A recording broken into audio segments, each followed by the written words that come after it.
सो है everyone, good morning. So welcome back my YouTube family royal education. दोस्तों, आप सभी के लिए एक अमेजिंग से टॉपिक को लेकर आ चुके हैं, जो कि आप सभी का बाबू चल रहा है फिजिक्स, और फिजिक्स में हम लेके आ चुके हैं आप सभी का थर्ड लेक्चर। और थर्ड लेक्चर में हम बात करेंगे प्रकाश के अपवर्तन के बारे में। किसके बारे में बात करेंगे बाबू? तो प्रकाश के अपवर्तन के बारे में। और इससे पहले भी हम दो लेक्चर्स को फिजिक्स का दो लेक्चर्स बना चुके हैं, जो कि आप सब जो कोई भी नहीं देखे हैं, जो नहीं देखे हैं वो क्या करेंगे जाके, हाँ, हमारे फर्स्ट दो लेक्चर्स को क्या कर सकते हैं, पहले जाके देख सकते हैं। उसके बाद थर्ड को अच्छे तरीके से देखें और इसमें समझाए गए चीज को अच्छे से समझें और कवर्ड करें। ठीक है, नेक्स्ट में देखते हैं क्या, प्रकाश का परावर्तन। ठीक है, क्या प्रकाश का परावर्तन आ जाता है अपना नेक्स्ट टॉपिक। तो प्रकाश का परावर्तन क्या होता है, तो सबसे पहले बात करेंगे इसके बारे में। और हम आगे वाले यानी कि लास्ट वाला जो टॉपिक था उसमें हम प्रकाश के परावर्तन के बारे में बात कर चुके थे। तो फाइनली इसमें क्या करेंगे बाबू, इसमें भी बात कर लेंगे थोड़ा सा, ताकि आप सभी को अच्छे से समझ में आए। तो यहाँ पे देखिए, ये क्या होता है, प्रकाश का परावर्तन।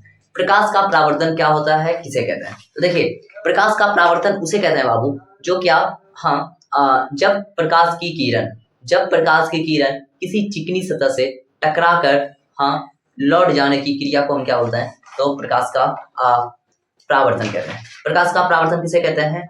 चिकनी सतह से किसी प्रकाश का किरण चिकनी सतह से टकराकर लौट जाने की प्रक्रिया को हम क्या बोलेंगे, प्रकाश का परावर्तन बोलेंगे। चलिए थोड़ा सा इसको लिख लेते हैं। क्या लिखेंगे, तो परावर्तन देखेंगे। परावर्तन को डैश देखे हम ऐसे लिख सकते हैं, जब किसी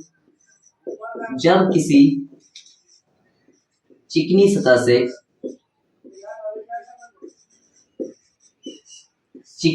से प्रकाश की किरण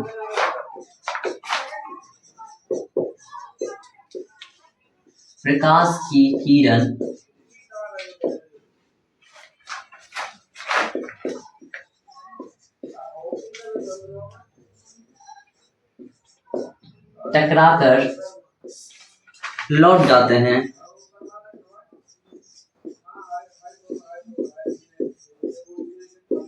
जाते हैं, तो इस प्रक्रिया को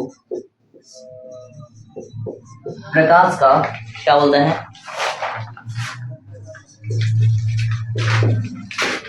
प्रकाश का परावर्तन कहते हैं। तो फाइनली हम क्या कर रहे हैं बाबू, तो यहाँ पे देख चुके हैं कि प्रकाश का परावर्तन किसे कहते हैं। ठीक है, क्या, जब प्रकाश की किरण किसी चिकनी सतह से टकराकर लौट जाने की क्रिया को क्या बोलते हैं, तो परावर्तन कहते हैं। क्या बोलते हैं, इसी को हम परावर्तन बोलते हैं। अब ये चिकनी सतह क्या होता है, तो फाइनली आप देख सकते हो बाबू, ये जो है क्या, बोर्ड जो है ये क्या है, चिकनी सतह है। अपना जो यहाँ पे क्या हो जाता है, गाल जो है ये भी चिकनी सतह है। और यहाँ पे क्या, जहाँ पे हम पक्की वगैरह देखते हैं वो भी क्या होता है, चिकनी सतह होता है। वहां पे प्रकाश टकराकर क्या लौट जाती है, तो चिकनी सतह है बाबू, बहुत सारा है। यदि इसको की क्या देखेंगे, परावर्तन के नियम। ठीक है, तो परावर्तन का नियम को समझने के लिए सबसे पहले आपको एक पिक्चर की सहायता से हम क्या करेंगे, परावर्तन के नियम को बहुत ही बेहतरीन तरीके से समझाने का प्रयास करेंगे। तो देखिए, परावर्तन का नियम समझने के लिए हम एक और फिगर लेंगे और उसके सहायता से आपको समझाने का क्या करेंगे, प्रयास करेंगे।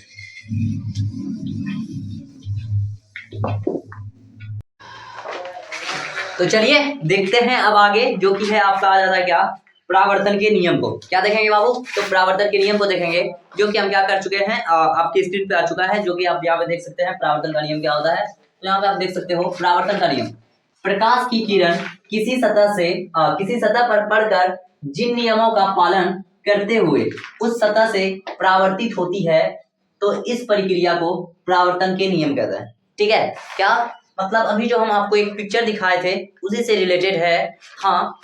जिस नियम का पालन करते हुए वो जाकर किसी चिकनी सतह से टकरा कर लौट जाती है, तो इन प्रक्रिया को ही हम बोलते हैं क्या, परावर्तन के नियम। ठीक है, तो इसको समझने के लिए एक डायग्राम की जरूरी है। तो सबसे पहले हम बात करेंगे डायग्राम का, और उसको क्रिएट करेंगे और आप सभी को समझाने का प्रयास करेंगे। ठीक है, तो चलिए यहाँ पे आप क्या करेंगे, डायग्राम आप देख सकते हो कुछ इस प्रकार से इसमें होता है। ये होता है आपका क्या, यहाँ पे एक हमने चिकनी सतह, या फिर इसको हम बोलेंगे क्या, दर्पण। और इस दर्पण का नाम क्या होता है बाबू, तो इस दर्पण को हम बोल देते हैं क्या क्या क्या, तो इसको हम बोल देंगे प्लेन मिरर। क्या बोल देंगे? Plane mirror. या फिर इसको हिंदी में बात करा जाए तो समतल दर्पण। ठीक है, तो चलिए इसमें हम कैसे देखेंगे परावर्तन के नियमों को। तो आप यहाँ पे देख सकते हो फाइनली। तो इसको आप क्या करते हैं, इस पे जो है एक हम सूर्य का किरण को गुजारते हैं। ठीक है, क्या करते हैं, सूर्य का किरण जब गुजारते हैं तो ये क्या होता है, परावर्तित होता है। क्या होता है? परावर्तित होता है। और परावर्तित जब होता है तो कैसे होता है, तो इस तरीके से होता है।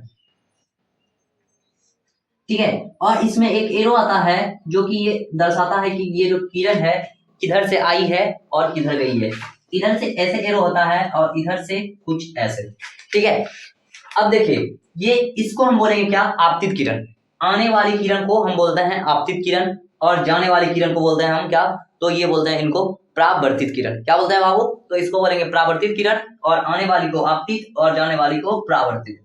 अब देखिए यहाँ के बीच में इन दोनों के बीच में एक क्या होता है,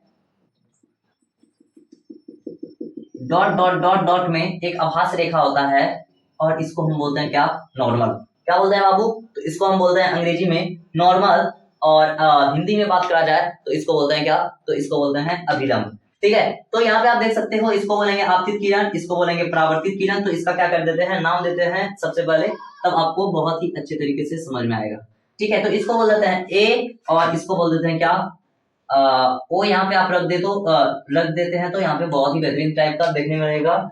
ए ओ जो हो जाएगा आपतित किरण हो जाएगा और यहाँ पे हम लिखते हैं बी, तो ये भी बहुत ही मस्त टाइप का रहेगा। ए ओ आपतित किरण एंड ओ बी परावर्तित किरण। अब देखिए यहाँ पे ये जो होता है अभिलंब जो दिया हुआ है, यदि इसका नाम हम कर दें, नामकरण यहाँ पे एन रख दें तो और भी मस्त लगेगा। ओ और एन जो हो जाएगा बाबू, ये क्या हो जाएगा, तो फाइनली ये हो जाएगा आपका अभिलंब। ठीक है, अब देखिए यहाँ पे क्या होता है बाबू, तो यहाँ पे आपका एक कोण क्रिएट होता है और इसको बोलते हैं क्या, आपतित। क्या, इसको आपतित किरण और इसको आपतन कोण बोलेंगे। क्या बोलेंगे, आप। हाँ, तो इसको आप क्या देख सकते हैं बाबू कि यहाँ जो होता है अभिलंब और आपतित किरण के बीच में एक कोण क्रिएट होता है और इस कोण को हम क्या बोलते हैं, तो आपतन कोण बोलते हैं। ठीक है, अब यहाँ पे देख सकते हैं ये वाला परावर्तित किरण और अभिलंब के बीच में जो कोण बनता है इसको क्या बोलेंगे, आपतन कोण, और ये इसको परावर्तन कोण। ठीक है, तो इसको हम क्या बोलेंगे, परावर्तन कोण बोल सकते हैं और इसको आपतन, परावर्तन कोण, परावर्तित किरण और परावर्तन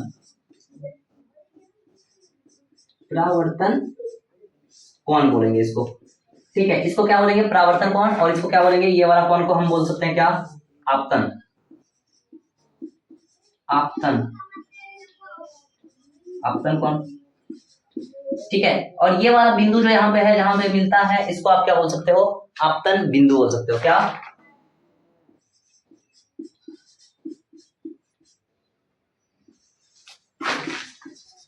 आपतन बिंदु बोल सकते हो।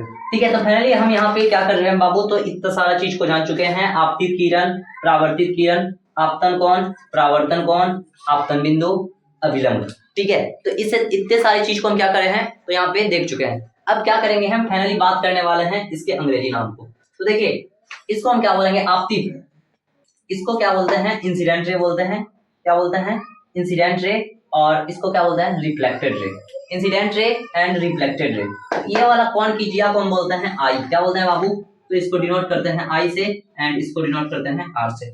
आई से और आर से क्या करते हैं, आई से और आर से। तो सबसे पहले आप बात करेंगे आपतित किरण के बारे में, थोड़ा सा हम क्या करेंगे, आपतित किरण के बारे में जान लेते हैं और आप क्या करेंगे, इसका जो है नोट्स बनाते जाएंगे। क्या करेंगे बाबू, हम थोड़ा सा बोल देते हैं, आप क्या करेंगे वहां पे वीडियो को थोड़ा सा रोक रोक के आप नोट्स क्या करते जाओगे, तैयार करते जाओगे। तो देखिए यहाँ पे क्या होता है, आपतित किरण किसी सतह पर पड़ने वाली किरण। क्या, हाँ, आपतित किरण किसे बोलते हैं, तो किसी सतह पर जो किरण पड़ती है इसी को बोलते हैं क्या, आपतित किरण बोलते हैं।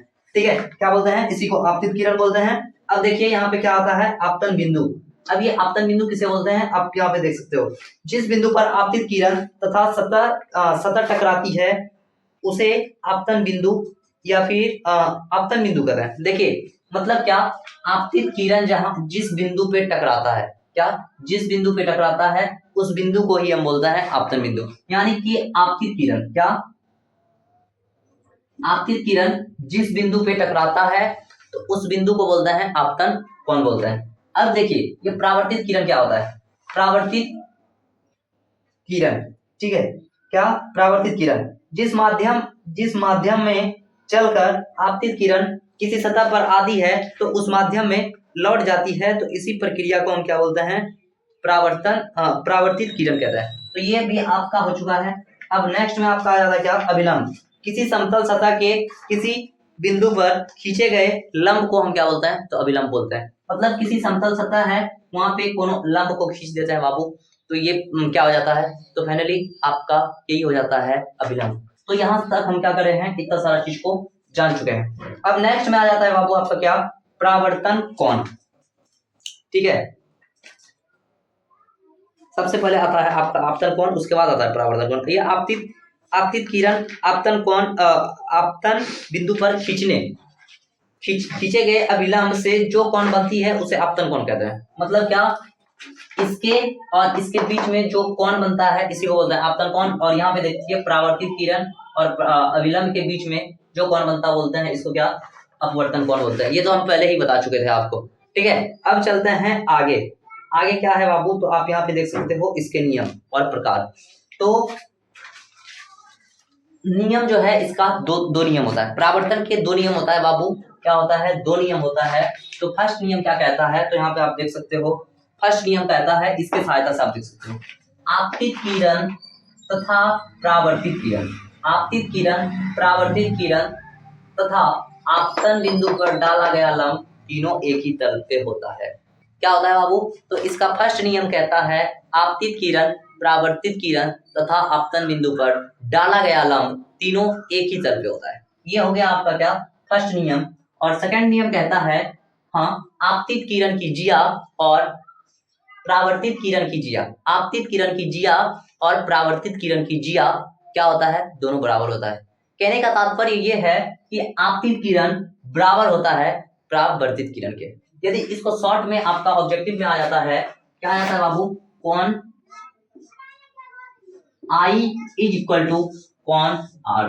ठीक है, यदि इसको अंग्रेजी में बात करा जाए तो कोण incident ray is equal to कोण reflected ray, angle incident ray is equal to angle reflected ray. ठीक है, तो फाइनली आपका ये दो नियम यहाँ पे हो जाता है। तो फाइनली हम क्या करे हैं, परावर्तन के दोनों नियमों को देख चुके हैं, परावर्तन की परिभाषा को देख चुके हैं। तो फाइनली आपका ये क्या हो जाता है, परावर्तन हो जाता है खत्म। अब नेक्स्ट पॉइंट आपका आ जाता है क्या, समतल दर्पण पर लंबवत पड़ने वाली किरण का परावर्तन। ठीक है, क्या देखेंगे अब, समतल दर्पण, यदि कोई समतल दर्पण है, यदि उस पर कोई लंबवत किरण पड़ती है तो वो क्या होता है। ठीक है, तो फाइनली हम बात करेंगे उसके बारे में। तो देखिए यहाँ पे हम क्या करते हैं, एक समतल दर्पण को क्रिएट कर लेते हैं बाबू, और इस पे जो है क्या करते हैं, एक लंबवत किरण को हम क्या करेंगे, उतारेंगे।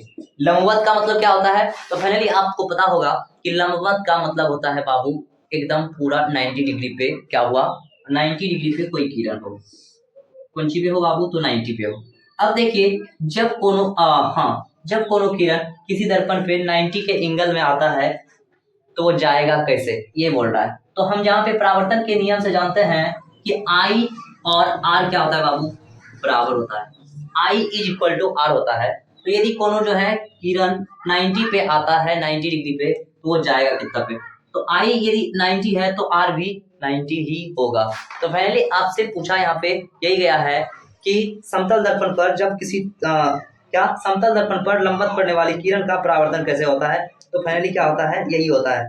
ठीक है, तो यहाँ से आप क्या समझ चुके हो, ये 90 से आएगा तो 90 पे जाएगा, लेकिन यहाँ पे एक क्वेश्चन और बनता है, यदि 0 पे आएगा तो 0 पे ही जाएगा। यदि आने वाली किरण कितना है बाबू, 0 है, तो जाने वाली किरण क्या होगी, तो 0 ही होगा। ठीक है, तो फाइनली हम क्या कर रहे हैं, तो समतल दर्पण को भी कंप्लीट कर चुके हैं। तो चलिए अब मिलते हैं नेक्स्ट वीडियो में, तब तक के लिए जय हिंद, वंदे मातरम। और यदि आपको वीडियो पसंद आया तो प्लीज वीडियो को लाइक करें और चैनल को सब्सक्राइब करें और अपने मित्रों में ज्यादा से ज्यादा शेयर करने का प्रयास करें। ठीक है, तो चलिए मिलते हैं आगे।